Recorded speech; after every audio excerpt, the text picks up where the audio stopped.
तो ये कहानी है सिंतोरा गांव की, जहाँ पर एक पोस्ट ऑफिस होता है। ये ऑफिस बहुत ही समय से खाली रहता है, क्योंकि यहाँ पर ना तो कोई आना चाहता है और ना किसी को आने का मन होता है। जो यहाँ पर पहले काम करते थे वो भी यहाँ से जा चुके हैं। तो अब घटना को दिल में रखते हुए आपको कहानी सुनाते हैं। आपको सभी को पता है कहानी का मज़ा सुनने में आता है, देखने में नहीं। तो अपना काम कीजिए और कहानी को सुन लीजिए, लगा लीजिए एयरफोन।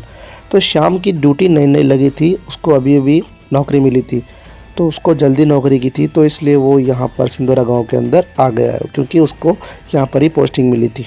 आ गया, थोड़ा सा गरीब था, शुरू में नौकर लगा था, तो वो यहाँ पर ही इसी ऑफिस के अंदर ही अपना रूम लेकर रहने लगा।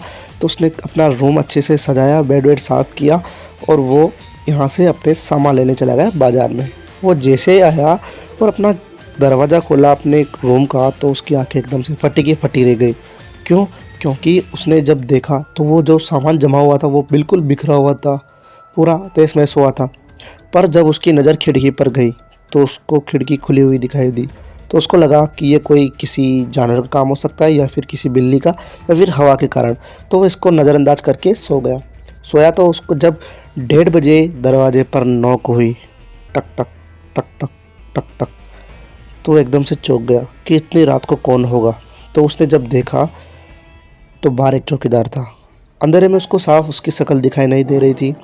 उसने पूछा 3-4 बार, तुम कौन हो, कौन हो, कौन हो? उसने नहीं बताया, परंतु उसकी शक्ल अंधेरे में दिखाई नहीं दे रही थी। तो उसने जैसे लाइट जलाने के लिए बोर्ड की तरफ गया, तो उसने लाइट जलाई तो वो वहाँ पर नहीं था चौकीदार। वो डर के मारे थोड़ा सा घबराया और डर गया। डर के मारे वो वापस सो गया। 15 मिनट बाद वापस जब नॉक हुई तो इस बार वो गुस्से में था, क्योंकि शाम को लगा कि ये वही चौकीदार है और ये फिर से परेशान करने आया है।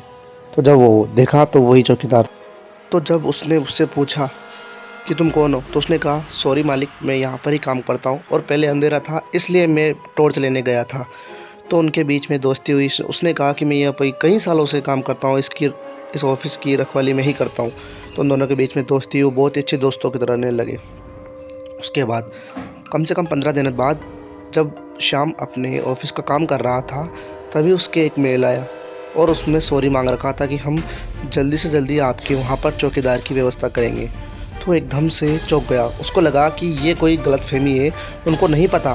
परंतु उसके अंदर जब ये सही से लिखा गया था कि यहाँ पर कई दिनों से कोई चौकीदार नहीं है, तो वो एकदम से चौंक गया कि मैं जिससे बात करता हूँ वो है कौन। उसके अंदर 17 सवाल मन में आ गए कि इस कारण से लोग यहाँ पर ज्वाइन नहीं करना चाहते थे ड्यूटी, मेरे को ही इससे पहले मना क्यों किया गया।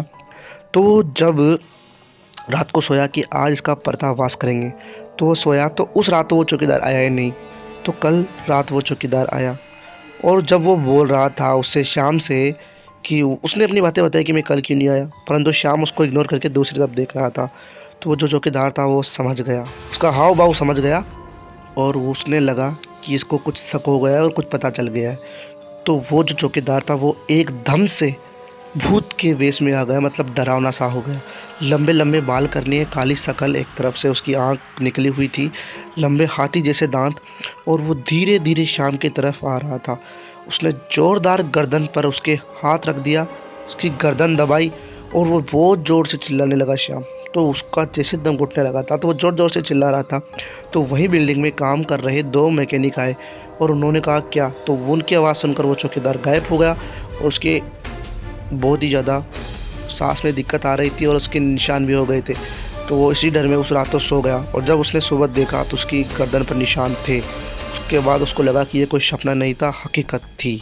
उसी रोज़ उसने सुबह उठकर अपने आसपास के पड़ोसियों से पूछा कि यह घटना सही है क्या। तो उसको एक बुज़ुर्ग से पता चला कि यहाँ पर कई सालों पहले एक चौकीदार था जो एक की लंगड़ा था और यहाँ पर जो भी ऑफिसर आते थे तो उसकी मजाक उड़ाते थे। तो एक दिन वो इस मजाक से, इस परेशानी से तंग आकर एक खिड़की से उसने कूद गया और उसने अपनी जान दे दी। तभी से उसकी आत्मा यहीं भटकती है और वो जो भी यहाँ पर आता है उसको परेशान करते हैं। तो दोस्तों यही थी कहानी। उस चौकीदार की आत्मा आज भी एक सच्ची दोस्ती के लिए भटक रही है। दोस्तों वीडियो अच्छी लगी तो लाइक कर देना, चैनल को सब्सक्राइब